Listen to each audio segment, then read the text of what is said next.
સુરેન્દ્રનગર જિલ્લામાં ખનીજ માફિયાઓની સામે કાર્યવાહી કરવામાં આવી છે। ચોટીલાના પ્રાંત અધિકારીએ તવાઈ બોલાવી છે। ખનીજ માફિયાઓની સામે થાનના જામવાડી વિસ્તારમાં પ્રાંત અધિકારીએ ચેકપોસ્ટ ઊભી કરી છે। આ ચેકપોસ્ટ પર ખુદ પ્રાંત અધિકારી ખાટલા ઉપર બેસીને ચોકી કરતા નજરે પડ્યા છે। પ્રાંત અધિકારીની કાર્યવાહીથી ખનીજ માફિયાઓમાં ફફડાટ મચી ગયો છે। તાજેતરમાં જ આ વિસ્તારમાં મોટા પ્રમાણમાં ગેરકાયદે ખનીજ ચોરી ઝડપાઈ હતી।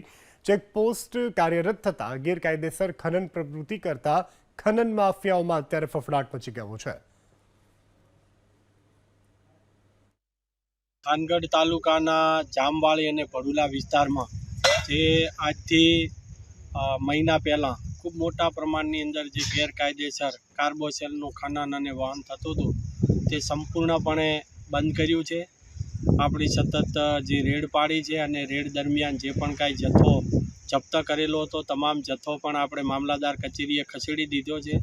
મજૂર પણ જામવાળી અને ભડુલાની અંદરથી 100% રવાના કરી દીધા છે અને અત્યારે ફરીવાર હવે આ ચાલુ ન થાય તે હેતુથી આ આપણી મહેસૂલી ચોકી ઊભી કરવામાં આવેલી છે।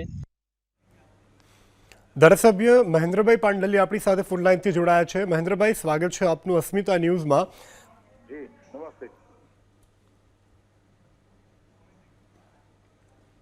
તો હાલ તો જે ખનન માફિયાઓ હતા તેની સામે કાર્યવાહી કરવામાં આવી છે અને અહીંથી ખનન ન થાય તે માટે ખુદ અધિકારી દ્વારા અહીં ચોકી કરવામાં આવી રહી છે। ચેકપોસ્ટ પણ અહીં કાર્યરત કરવામાં આવ્યું છે અને પોતે ખાટલા ઉપર બેસી અને ચોકીદારી કરતા નજરે પડ્યા છે।